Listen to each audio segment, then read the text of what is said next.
Hello प्यारे दोस्तों, आज हम करेंगे वैद्युत क्षेत्र क्या होता है, वैद्युत क्षेत्र रेखाएं क्या होती हैं और वैद्युत क्षेत्र की तीव्रता क्या होती है।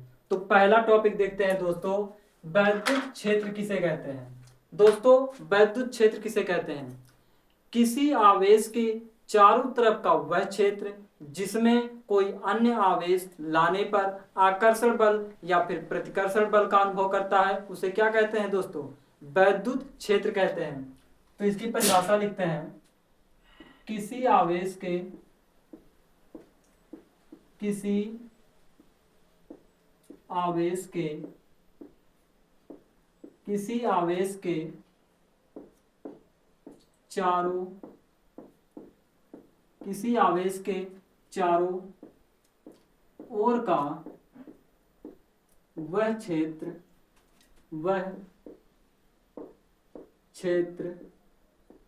जिसमें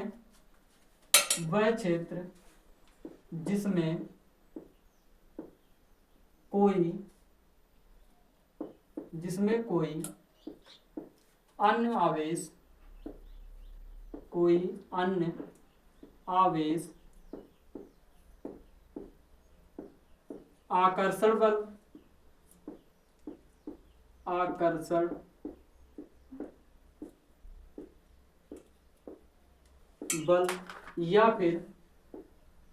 या प्रतिकर्षण बल का अनुभव करता है या प्रतिकर्षण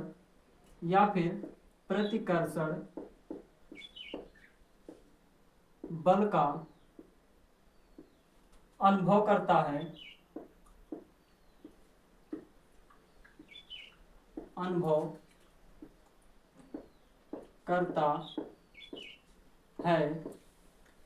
वैद्युत क्षेत्र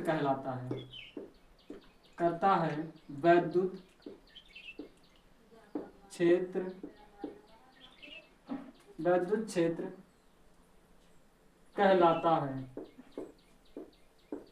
वैद्युत क्षेत्र कहलाता है। तो दोस्तों, वैद्युत क्षेत्र की परिभाषा क्या होती है? किसी आवेश के चारों तरफ का वह क्षेत्र जिसमें कोई अन्य आवेश आकर्षण बल या फिर प्रतिकर्षण बल का अनुभव करता है, उसे क्या कहते हैं? वैद्युत क्षेत्र कहते हैं। जैसे दोस्तों, यहां पर हमने मान लिया प्लस क्यू का चार्ज है, तो इसकी दिशाएं कैसी होंगी? इस पर ऐसे होंगी, यानी कि यहां से क्षेत्र रेखाएं निखरेंगी ऐसे, क्योंकि ये प्लस चार्ज है। यहां पर क्या होगा, अगर माइनस क्यू का आवेश इसके पास लाएंगे तो क्या करेगा? ये आकर्षण करेगा, यानी कि आकर्षित करेगा।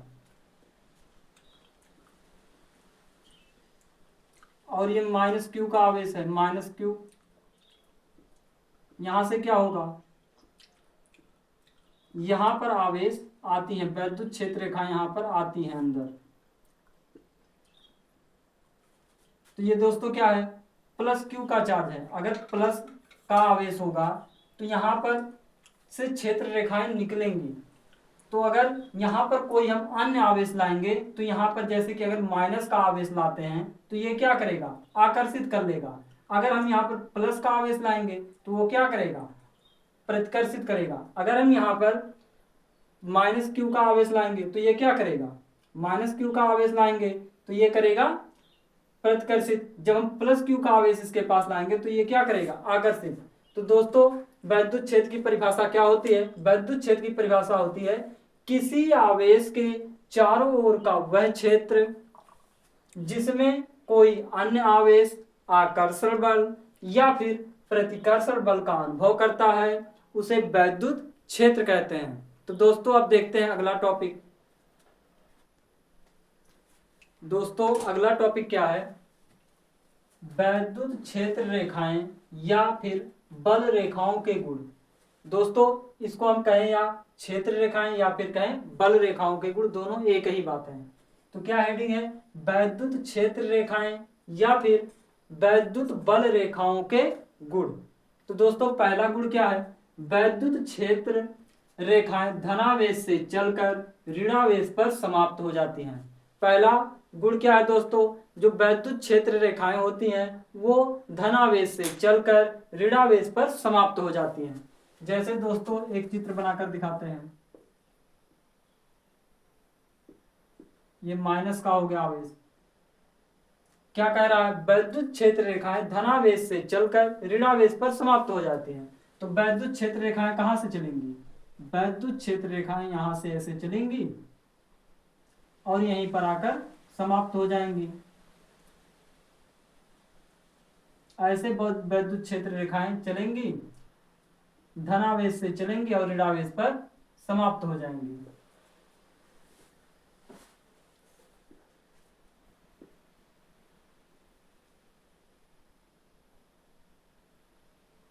ये ऐसे चलेंगी और धनावेश ऋणावेश पर समाप्त हो जाएंगी।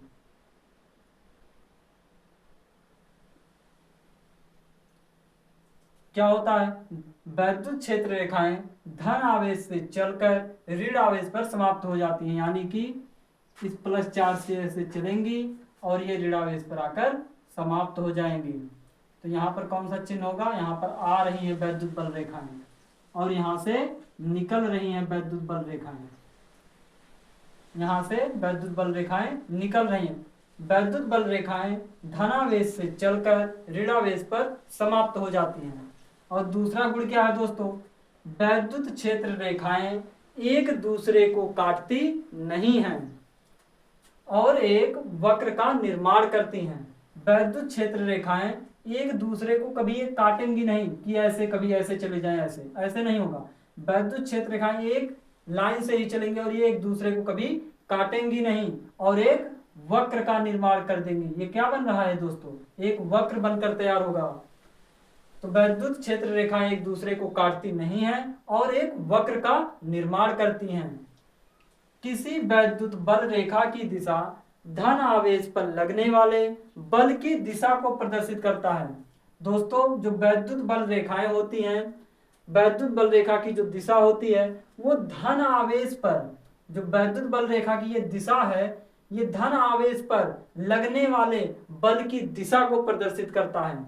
तो दोस्तों वैद्युत क्षेत्र रेखा का पहला गुण क्या है, वैद्युत क्षेत्र रेखाएं या वैद्युत बल रेखाओं का पहला गुण क्या है, पहला गुण है वैद्युत क्षेत्र रेखाएं धनावेश से चलकर ऋणावेश पर समाप्त हो जाती हैं। दूसरा गुण क्या है दोस्तों, वैद्युत क्षेत्र रेखाएं एक दूसरे को काटती नहीं हैं बल्कि एक वक्र का निर्माण करती हैं।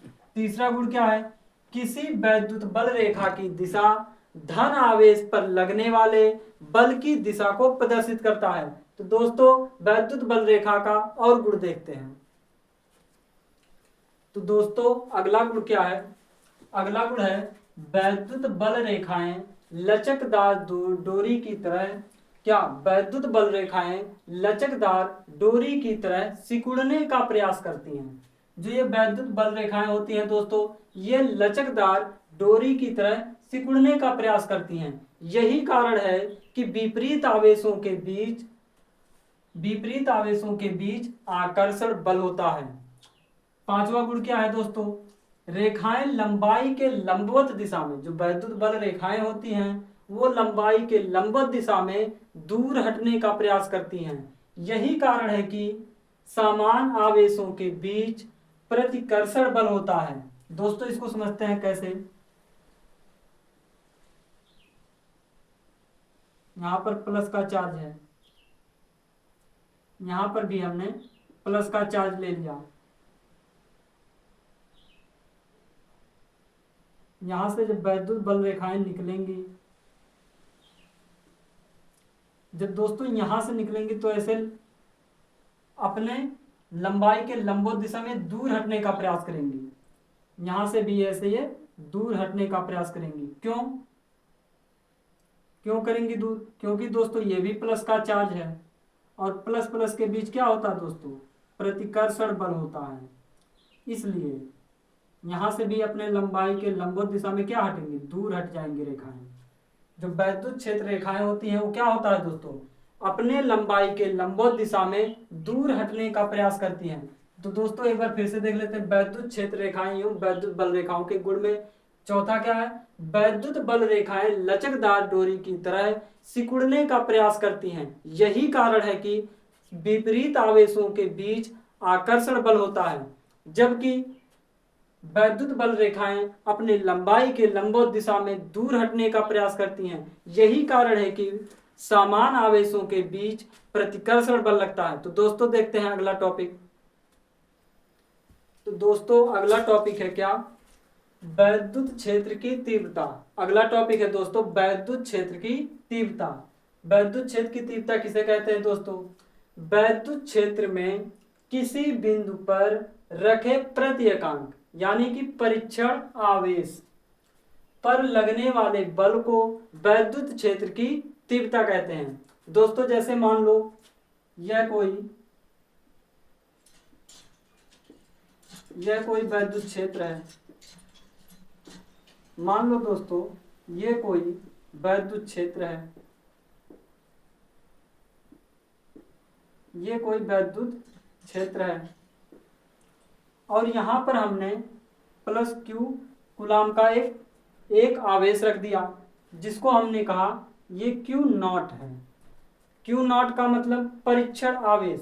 यहाँ पर जो आवेश है वो परीक्षण आवेश क्यों है, क्योंकि हम इस आवेश को परीक्षण करने के लिए यहाँ पर रख रहे हैं। तो दोस्तों जो वैद्युत क्षेत्र की तीव्रता होगी, यहाँ पर वैद्युत बल रेखा की दिशा कुछ इस प्रकार से है, ऐसे वैद्युत बल रेखाएं चल रही हैं, ऐसे वैद्युत बल रेखाएं चल रही हैं।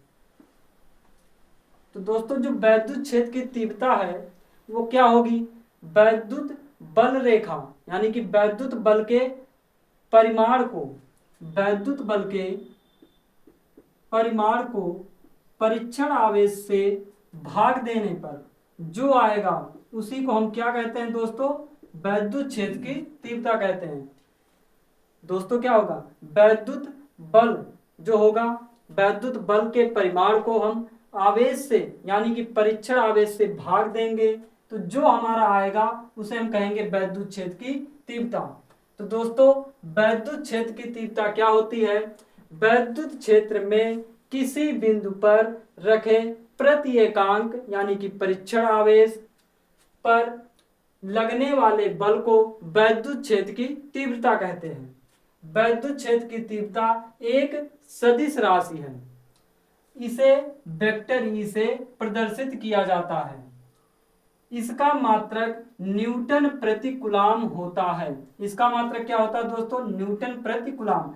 जैसे बल का मात्रक क्या होगा, न्यूटन, बल का मात्रक न्यूटन, आवेश का मात्रक कूलाम, आवेश का मात्रक कूलाम। अब दोस्तों देखते हैं वैद्युत क्षेत्र की तीव्रता की बीमा क्या होती है। तो दोस्तों अगला टॉपिक क्या है, अगला टॉपिक है वैद्युत क्षेत्र की तीव्रता की बीमा। वैद्युत क्षेत्र की तीव्रता की बीमा क्या होती है दोस्तों, वैद्युत क्षेत्र की तीव्रता को किससे लिखते हैं, ई वेक्टर से। तो लिखेंगे ई वेक्टर की बीमा, ई वेक्टर की बीमा बराबर वैद्युत क्षेत्र की तीव्रता का सूत्र क्या होता है, F/Q0। तो ये क्या हो जाएगा, बल की F की बीमा बटे आवेश की बीमा यानी कि Q0 की बीमा। दोस्तों वैद्युत क्षेत्र की बीमा जो होगी वो क्या होगी, बल की बीमा यानी कि F की बीमा बटे Q0 की बीमा। तो दोस्तों बल की बीमा क्या होती है, MLT पर -2 MLT पर -2। और आवेश की बीमा क्या होती है, AT कैसे होता है, तो दोस्तों Q बराबर क्या होता है, I इंटू टी। I की बीमा क्या होती है, A, और T की बीमा यानी कि समय की बीमा कैपिटल T। तो यहाँ पर आवेश की बीमा क्या आ गया, AT। तो दोस्तों जानते हो बीमा को कभी बटे में नहीं लिखा जाता, तो इसलिए इसको ऊपर ले चलो। तो ये हो जाएगा ML अब दोस्तों t पर -2 है और t नीचे भी है, जब t ये ऊपर जाएगा तो इस पर भी -1 हो जाएगा, क्योंकि यहाँ पर प्लस का 1 होता है। जब ये ऊपर जाएगा तो माइनस का 1 हो जाएगा, तो माइनस का 2 ऊपर है और माइनस का 1 और जाएगा तो क्या हो जाएगा, -3। और जब ये a ऊपर जाएगा तो ये भी माइनस का हो जाएगा, तो ये हो जाएगा a इनवर्स। तो दोस्तों ये हो गया वैद्युत क्षेत्र की तीव्रता की बीमा। वैद्युत क्षेत्र की तीव्रता की बीमा को हम कैसे निकालते हैं, F की बीमा बटे Q की बीमा। F की बीमा क्या होती है, यानी कि बल की बीमा क्या होती है, mLT पर -2, और आवेश की बीमा क्या होती है, AT। दोस्तों जानते ही हो कि जो बीमा होता है उसको हम बटे में नहीं लिखते हैं, तो इसलिए इनको ऊपर जब ले गए तो यहाँ पर हो गया यम, पहले से था तो यल भी हो गया, और ये जो टी है यहाँ पर प्लस का 1 है, जो ये ऊपर जाएगा तो माइनस का 1 हो जाएगा, तो माइनस का 2 ऊपर ही है, तो माइनस का 2 और माइनस का 1 माइनस का 3 हो गया, और जब ये ए ऊपर जाएगा तो इस पर भी माइनस हो जाएगा। तो ये हो गया दोस्तों वैद्युत क्षेत्र की बीमा, वैद्युत क्षेत्र की तीव्रता की बीमा। तो दोस्तों आज इतना ही, आगे हम कल करेंगे। अगर दोस्तों वीडियो अच्छा लगा हो तो लाइक, सब्सक्राइब, कमेंट जरूर करें। Thank you.